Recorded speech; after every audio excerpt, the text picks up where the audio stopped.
Hey, this is Ralph, and in this video I want to continue working on some HTML basics here.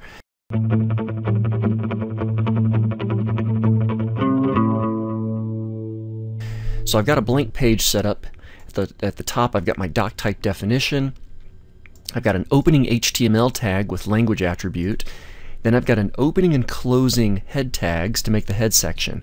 Within that I have a character encoding meta tag, and I also have a set of title tags. And then beneath the head section I've got the body section, which is currently empty, so this is a blank web page. And then after that I've got my closing HTML tag. Alright, so back in the head section here I've got my character encoding meta.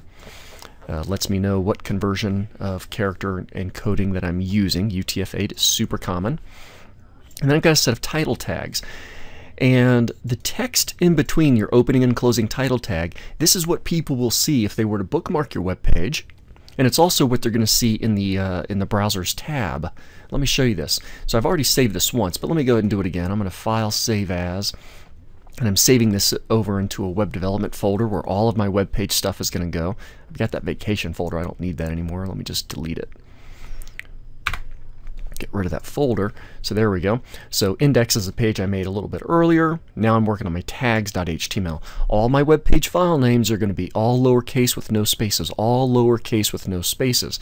Because when you upload these to the server you use is case sensitive. So tags with a lowercase t would be different than tags with an uppercase t. Okay, tags.html, save that. I will replace it. And I'm here in Notepad++. Let me go and click on Run. I'm going to launch this in Chrome. There we go. So here's my blank web page. But notice up here in the title area, my tab, it says HTML tags, the basics, because that's what I happen to have here. So if I change this out, the basics of HTML, I can now save this, go back to my browser, oops, switch over to my browser. Where's my browser? There's my browser, and refresh. You'll notice up here in the tab the basics of HTML, and if I were to bookmark this site it would bookmark it as the basics of HTML. So that is where, let me just go ahead and close that. That is where the title text shows up. It also has a little bit of an impact on search engine optimization, but that's a topic for another day. So for now, let's do this though. Make sure that every page you make has a unique title. Okay? And the title should be brief and descriptive to the purpose of that web page. Now there's a few other things we will end up putting in the head section, but I'm going to hold off for now. These are pretty good. These are the basic requirements. Character encoding meta and a title. Other things in the head section will certainly be references to our external style sheets, favicons, referring to external JavaScripts and things like that. Let's move on down to the body of the page. I'm going to go ahead and set up a headline 1 and HTML basics using tags and attributes. There we go. And then I'll create a little paragraph for myself. And I'm just going to go ahead and type out this paragraph, but I won't record it. There we go, I typed up a couple paragraphs.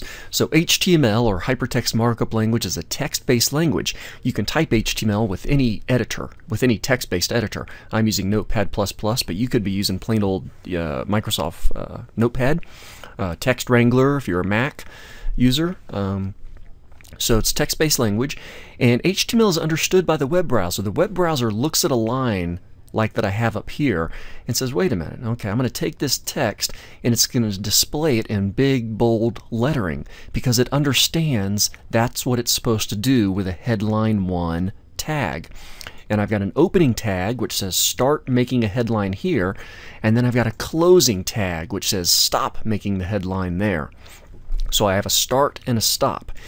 Same thing with my paragraphs. I have a starting paragraph and a stopping paragraph. Start making a paragraph, stop making a paragraph. Start making a paragraph, stop making a paragraph.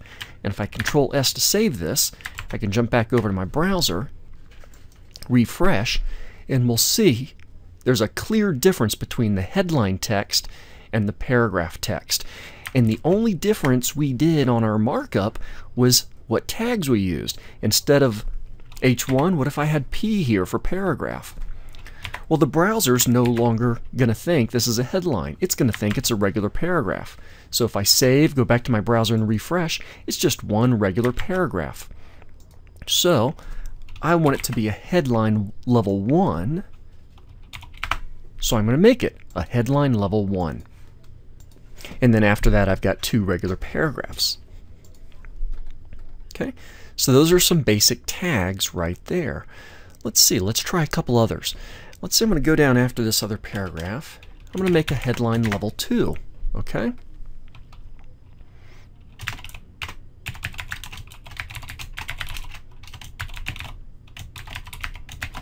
Common tags with HTML. Now I'm not using a headline 2 because it's my second headline. It's a little bit misleading, okay? So I don't want you to think of headline 1, headline 2, and headline 3 as a sequence. 1, 2, 3, 4, 5, and so on. Instead, I want you to consider headline 2 to be a subset of headline 1. Okay? So headline 1 is basically, it's the title of my web page. Headline 2 is going to be the title of a section of my web page, which means I might have some random stuff in here. And then later on, I'll do another headline 2.